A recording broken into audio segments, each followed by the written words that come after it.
అతను చెప్పిన కథంతా వింటూ రెప్పవేయకుండా అతడి వైపే ఆశ్చర్యంగా చూస్తోంది శ్వేత. అతను చెప్పడం ఆపి విషాదం మూర్తీభవించినట్లుగా నిశ్శబ్దంగా ఉండిపోయాడిటో చూస్తూ. కొంతసేపటికి తేరుకున్నట్టుగా ఆమె వైపు చూశాడు. అన్వయంగా చూస్తూ చిన్నగా నవ్విందామె. నా కథలోని మావయ్య కూతురే శిల్ప. మీ బాసే ఆమె భర్త. ఇప్పుడు చెప్పండి, నాకు ప్రేమ అంటే తెలీదా? దాని విలువ గ్రహించలేనా? ప్రేమ గురించి మాట్లాడే హక్కు నాకు లేదా? సూటిగా అడిగాడతడు. ఆశ్చర్యంతో నోటమాట రానట్టుగా లేచి నిలబడింది శ్వేత. శిల్ప మీ మావయ్య కూతురా? సంభ్రమంగా అంది. అవును, ఏ విషయం గురించైనా అనుభవం ఉన్నవాడే ధైర్యంగా మాట్లాడగలడు. ఆ ప్రేమ, ఆరాధన, పర్యవసానంగా కలిగే బాధ, నరకం తెలిసినవాడి కాబట్టే దాని గురించి వివరించాలన్న తహతహ నాలో ఉంది. అందుకే మీ వ్యక్తిగత వ్యవహారంలో తలదూర్చి మాట్లాడాను. మీ తోటి వ్యక్తిగా మీ బాధను సానుభూతితో అర్థం చేసుకోగల అర్హత నాకుందనే మీకు సలహా ఇచ్చాను. తప్పైతే క్షమించండి అన్నాడు తను కూడా లేస్తూ. ఇద్దరూ నిశ్శబ్దంగా నడుస్తున్నారు. ఇక వెళ్ళిపోదామా? మీకు బోర్ కొట్టిందేమో అన్నాడు. బోరేం లేదులేండి. మీ కథ విన్నాక నాకిప్పుడు మీ మీద గౌరవం పెరిగింది. మీరు నా సహాధ్యాయేనన్నమాట. అంటే మనం ఇంకా దగ్గరి ఫ్రెండ్స్ అయినాం. ఇప్పుడు మీరేం చెప్పినా వినాలనిపిస్తోంది అంది మనస్ఫూర్తిగా. రవి మెరిసే కళ్ళతో ఆమె వైపు చూశాడు. నన్ను అపార్థం చేసుకోకుండా అర్థం చేసుకున్నారు. థ్యాంక్ యూ శ్వేత. నా గౌరవం దక్కించారు. నాకు చాలా ఆనందంగా ఉంది అన్నాడు తేలిగ్గా. చెప్పండి అందామె కొంత దూరం పోయాక ఒక చోట కూర్చుంటూ. నేను చెప్పేదేమిటంటే తాను కూర్చుంటూ మొదలెట్టాడు. వావి వరస ఉన్న అత్త కూతురే నాకు దొరకలేదు. అలాంటిది మీరు ఆఫీస్లో పనిచేసే వ్యక్తిని, బాస్ని, అది పెళ్ళైన వాడిని ప్రేమిస్తే ఎలా చెప్పండి? నేను ప్రేమిస్తున్నాను అన్న ఒక్క కారణంతో ఎదుటి వ్యక్తిని సొంతం చేసుకోలేము కదా. ఇది జీవితం. నాన్నగారితో బజారుకు వెళ్ళి నచ్చిన బొమ్మ కొనుక్కోవటం కాదు. ఒక వ్యక్తిని జీవిత భాగస్వామిని చేసుకోవాలంటే అంత సులువు కాదు. Marriages are made in heaven అన్నారు. అందుకే మనం ఇన్ని పెళ్ళిళ్ళు చూస్తుంటాం. అందులో ఒకరినొకరు కోరుకుని మనస్ఫూర్తిగా చేసుకునే పెళ్ళిళ్ళు ఎన్నుంటాయి అనుకుంటున్నారు?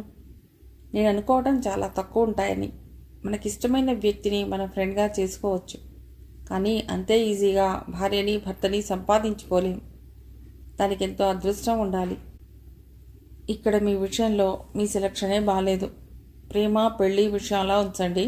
మీకు మాత్రం ఎదుటి వ్యక్తి చేత వలపించుకోవాలని, మీ వ్యక్తిత్వాన్ని రూపాన్ని గౌరవిస్తూ మిమ్మల్ని ఒక దేవతలా కొలిచే వ్యక్తి చేత ప్రేమించబడాలని ఉండదా? ఒక్కసారి ఊహించుకోండి ఎంత గర్వంగా ఉంటుందో.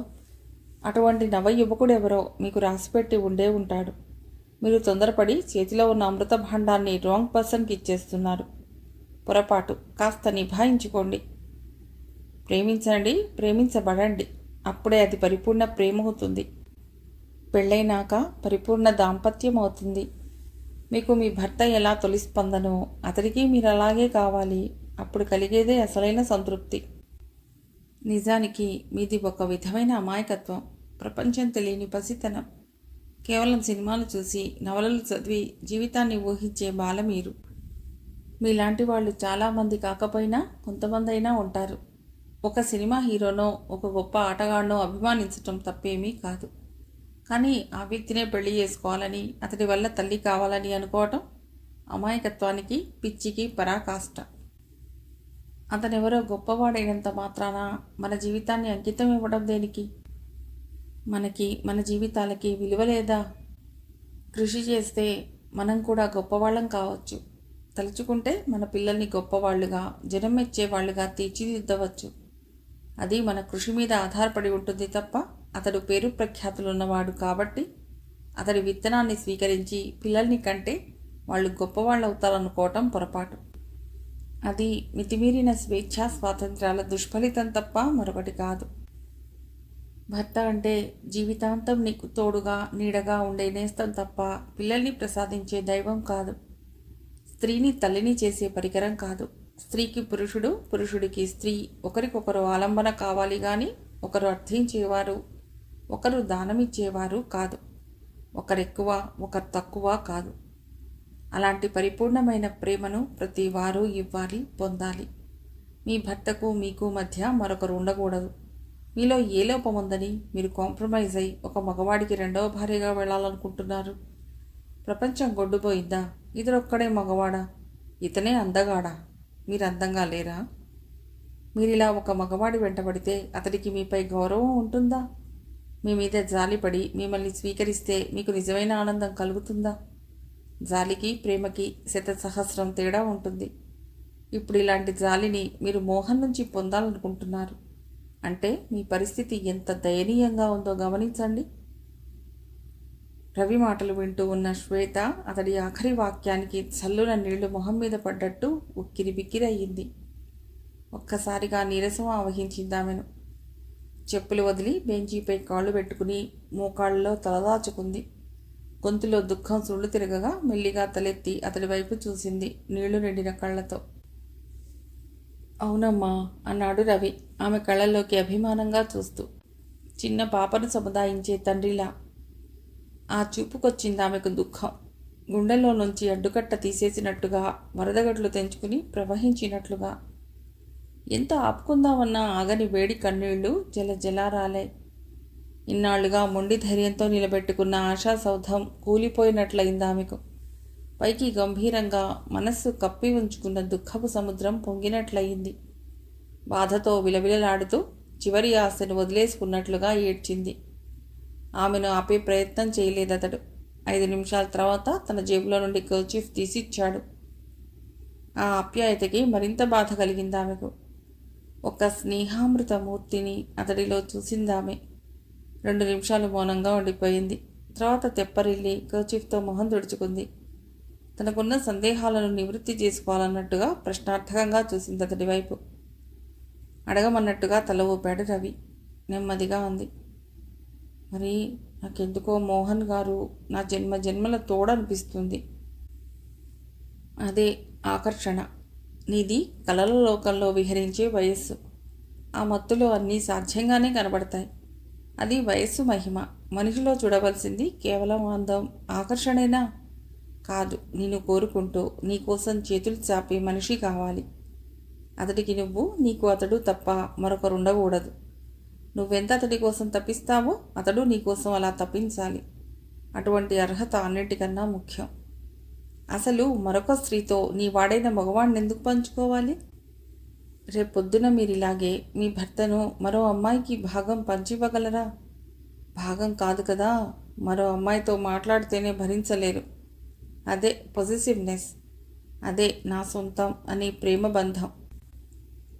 అంతే తప్ప నా భర్తకి ఇంకో పెళ్ళాం ఉంటే ఏమవుతుందని అనుకుంటారా? చచ్చినా అనుకోరు.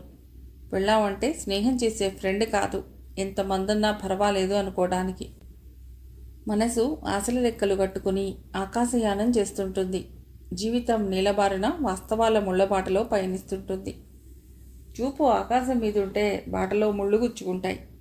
ఒక్కోసారి ఈ ముళ్ళు గుచ్చుకుంటే వాటిని తీసుకోవటానికి జీవితకాలం సరిపోదు. అందుకే ఆచితూచి అడుగు వేయాలి.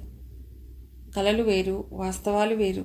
నిజమైన మనిషి కలలు కంటాడు, కానీ ఆ కలలే నీకు గురువై నేను నడిపించకూడదు. చూపులు పోయిన దగ్గరికల్లా చిత్తం పోకూడదు.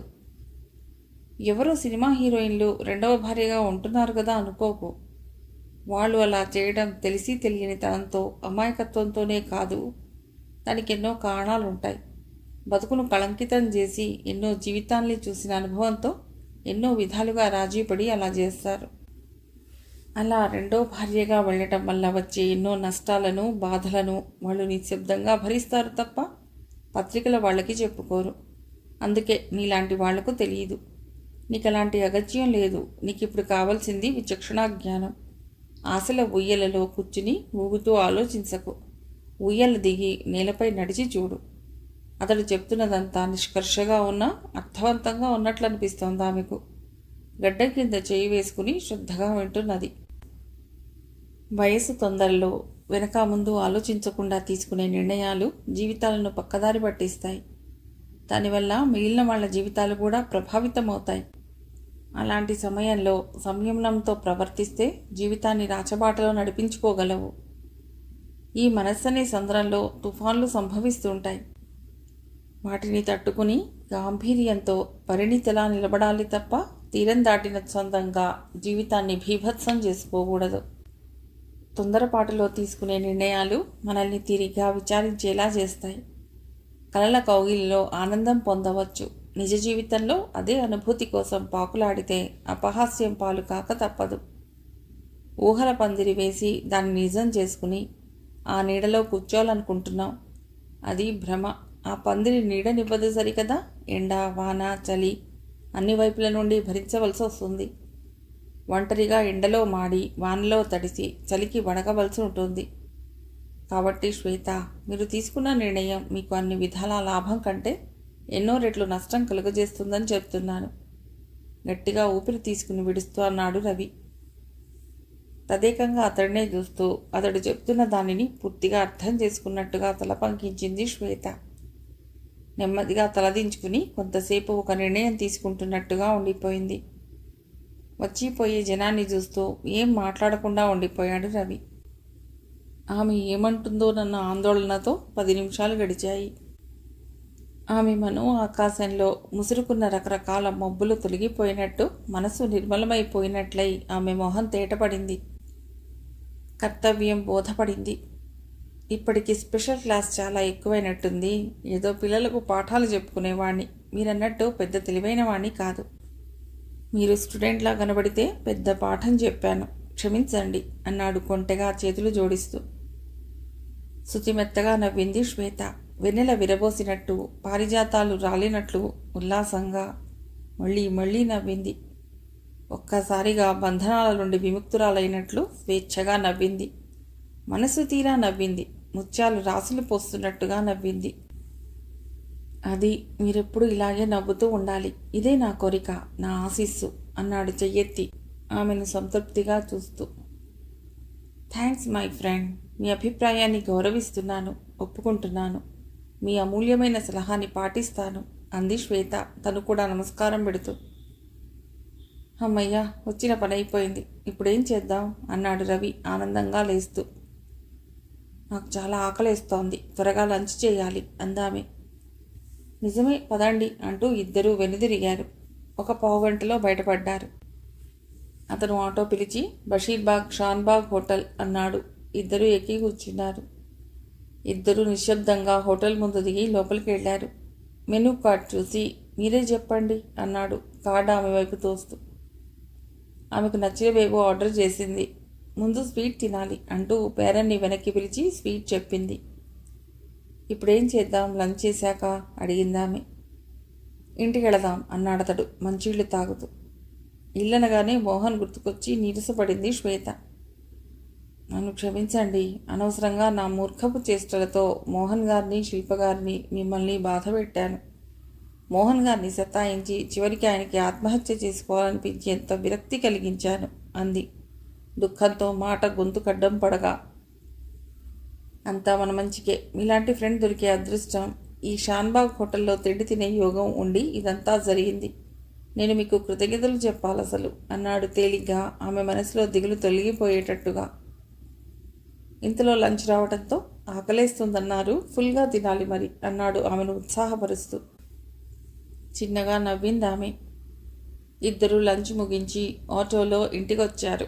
ఇంటికి రాగానే తాళం తీయకుండా కాలింగ్ బెల్ కొట్టడం చూసి ఆశ్చర్యపోయింది శ్వేత. అంతకంటే ఆశ్చర్యం కలిగిస్తూ మోహన్ తలుపు తీశాడు. హలో, రండి రండి అంటూ వెనక్కి జరిగాడు మోహన్. నడవండి లోపలికి అన్నాడు రవి శ్వేత వైపు చూస్తూ. శ్వేత అంతులేని ఆశ్చర్యంతో ఇంకా ఆనందంతో లోపలికి వస్తూ, సార్ మీరు ఆ లెటరు ఏం కాలేదు కదా అంది కంగారుగా. అర్థం కానట్టు చూశాడు ఆమె వైపు మోహన్. కూర్చోండి. సడన్గా శిల్ప నేను విజయవాడ ప్లెజెంట్ ట్రిప్గా వెళ్ళొచ్చాం, రవిని ఇంటికి కాపలాగా పెట్టి. మీరు కూర్చోండి, మొహం కడుక్కుని వస్తాను, బాగా నిద్ర పట్టేసింది అంటూ లోపలికి వెళ్ళాడు మోహన్. నమ్మలేనట్టు రవి వైపు చూసింది శ్వేత కూర్చుంటూ. రవి దొరికిపోయినట్టు చూశాడు. రెప్ప వాల్చకుండా అతడినే చూస్తుండిపోయింది. ఏదో అర్థమైనట్టుగా అనిపించింది. ఏదో పిల్ల వేషాలు వేసి మిమ్మల్ని టెన్షన్లో పెట్టాను, సారీ అన్నాడు రవి బతిమిలాడుతున్నట్టుగా మొహం పెట్టి. ఆశ్చర్యంతో కళ్ళు పెద్దవి చేసి చూసింది. విషయం అంతా అర్థమవసాగింది. అంటే మోహన్ ఉత్తరం రాయటం, ఆత్మహత్యా ప్రయత్నం మీద వెళ్ళిపోయాడనటం అంతా ఉట్టిదేనా? మెల్లిమెల్లిగా ఆమె మనసు అంతా తేలిక పడిపోతూ చివరికి దూది పింజెలా గాలిలో తేలిపోయింది. కూర్చున్నదల్లా లేచింది. రవి పక్కకు వెళ్ళి నిలబడింది. పళ్ళ బిగువన నవ్వాపుకుంటూ శ్వేత తన శక్తినంతా ఉపయోగించి రవి వీపు మీద పెద్ద చరుపు వేసింది. ఆ శబ్దం గట్టిగా ఢామని వినిపించడంతో లోపల నుంచి మోహన్, శిల్ప పరుగునొచ్చారు. రవి సోఫాలో కూర్చుని ఉన్నాడు. పక్కన శ్వేత నిలబడింది. ఏం జరిగింది? ఇద్దరు ఒకేసారి అన్నారు. ఏం లేదు, ప్రాక్టికల్ జోక్ పేలటంతో అలా శబ్దం వచ్చిందన్నమాట అన్నాడు రవి గట్టిగా నవ్వేస్తూ. శ్వేత కూడా హాయిగా నవ్వేసింది. మోహన్కి, శిల్పకి అర్థం కాలేదు. అయినా వారి నవ్వుతో శృతి కలిపారు. మంచినీళ్ళు ఇవ్వనా అంది శిల్ప ఫ్రిజ్ తెరిచి అందరికీ నీళ్ళిస్తూ. నేను కాస్త మొహం కడుక్కుంటాను అంటూ బాత్రూంలోకి వెళ్ళింది శ్వేత. Any problem? ఏమైంది? ఆతృతగా అడిగింది శిల్ప రవిని. Nothing, everything is okay. అంతా సుఖాంతమే. చెప్పాగా, నువ్వు ఇక ఆ విషయం గురించి ఆలోచించే పనే లేదు అన్నాడు రవి. ఏం చెప్పావేమిటి? ఆసక్తిగా అడిగింది. కథలు, అబద్ధాలు, డ్రామాలు, ఇలా నానా రకాల అవతారాలెత్తి నీ సమస్య పరిష్కరించాను కొంటెగా నవ్వుతూ అన్నాడు.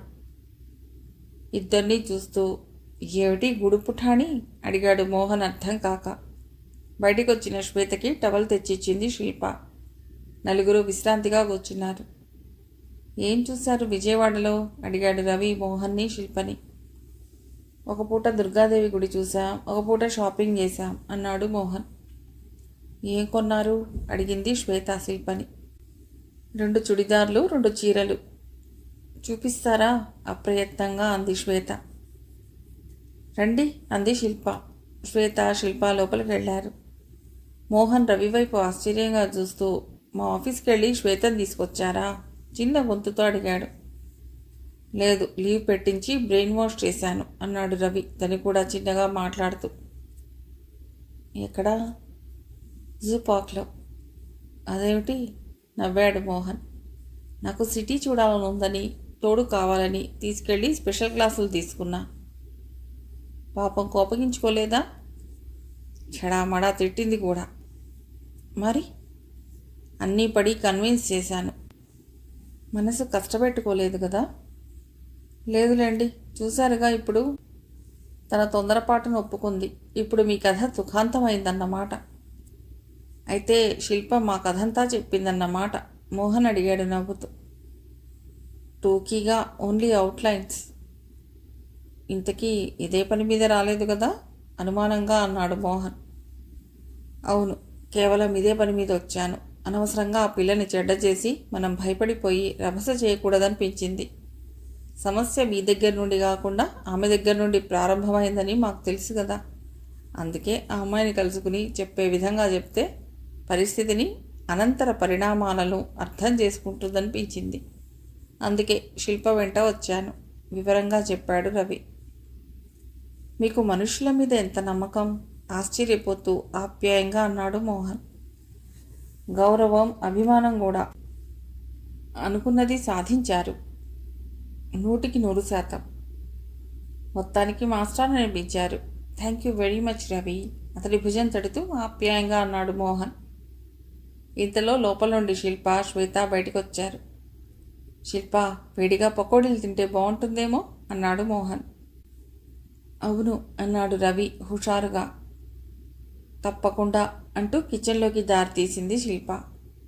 మోహన్, రవి, శ్వేత కొంతసేపు అవి ఇవి మాట్లాడుకున్నారు. తర్వాత శ్వేత లేచి కిచెన్లోకి వెళ్ళింది. మగవాళ్ళిద్దరూ పాలిటిక్స్ గురించి చర్చలో పడ్డారు. మరో 10 నిమిషాల్లో అందరికీ వేడివేడి పకోడీలు, టీలు వచ్చాయి. నలుగురు అవి తిని తాగి సరదాగా 1 గంట సేపు కూర్చున్నారు. మరి నేను వస్తాను శిల్పగారు అంటూ లేచింది శ్వేత. ఒక్క నిమిషం అంటూ శిల్ప లోపలికి వెళ్ళి ఒక చుడిదారు ఉన్న కవర్ తెచ్చి శ్వేతకి ఇవ్వబోయింది. అయ్యో ఇదేమిటి మొహమాట పడుతూ అంది శ్వేత. మీకు చాలా నచ్చిందన్నారు కదా, అందుకే గిఫ్ట్గా ఇస్తున్నాను అంది శిల్ప బలవంతంగా ఆమె చేతిలో పెడుతూ. భలే వారే అంటూ కవర్ సోఫాలో పెట్టేయబోయింది శ్వేత. రవి, మోహన్, శిల్ప ముగ్గురు బలవంత పెట్టగా చివరికి తీసుకుని బయలుదేరక తప్పలేదు శ్వేతకి. నేను ఆమెను ఇంట్లో దించి వీడ్కోలు చెప్పొస్తాను. రవి లేచాడు. శిల్ప, మోహన్ తలలూపారు.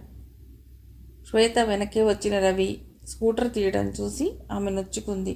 నీకు శ్రమ అంటూ. ఇద్దరూ స్కూటర్పై బయలుదేరారు. ఇంటి ముందు స్కూటర్ ఆపగానే రండి రవి గారు అంటూ దారి తీసింది శ్వేత బ్యాగ్లోంచి తాళాలు తీస్తూ. స్కూటర్ స్టాండ్ వేసి వచ్చాడు రవి. కూర్చోండి, మీకు ఫ్రూట్ జ్యూస్ ఇస్తాను అంటూ కిచెన్లోకి వెళ్ళింది. 5 నిమిషాల్లో తెచ్చింది. జ్యూస్ తాగాక నేను ఈ రాత్రి వెళ్ళిపోతున్నాను శ్వేత గారు అన్నాడు రవి. అరే, ఎందుకంత తొందర? అప్రయత్నంగా అందామె అభిమానంతో. అక్కడ నాకు లీవ్ పోదు, ఇంకా ఇతర పనులు కూడా ఉన్నాయి. మళ్ళీ ఎప్పుడు? ఆత్మీయంగా అడిగింది. ఇలాగే వస్తుంటాను అప్పుడప్పుడు. ఈసారి వచ్చినప్పుడు తప్పకుండా కలిసే పెడతాను ఆప్యాయంగా అన్నాడు. మీకు ఎలా థ్యాంక్స్ చెప్పాలో తెలియటం లేదు. చాలా నాజుగ్గా నా కళ్ళు తెరిపించారు. అమాయకత్వంతో సిల్లీగా వాళ్ళిద్దరినీ బాధ పెట్టాను నెమ్మదిగా అందామె. నా మీద కోపం లేదు కదా? అనుమానంగా అడిగాడు. అస్సలు లేదు. బోల్డంత గౌరవం, కొండంత అభిమానం కలిగాయి. అమ్మయ్య, కోపం లేకపోతే అదే 10,000 నిశ్చింతగా అన్నాడు రవి.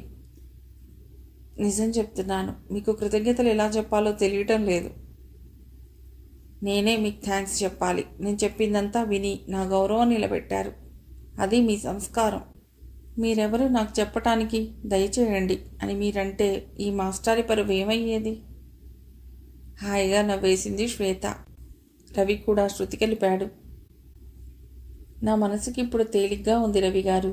మీరు మంచి టీచరే కాదు, చక్కని సైక్రియాటిస్ట్ కూడా. నా సందేహాలన్నీ నివృత్తి చేస్తూ ధైర్యం చెప్పారు, గమ్యం చూపించారు. కళ్ళు ఆర్ద్రం అవ్వగా అందామే.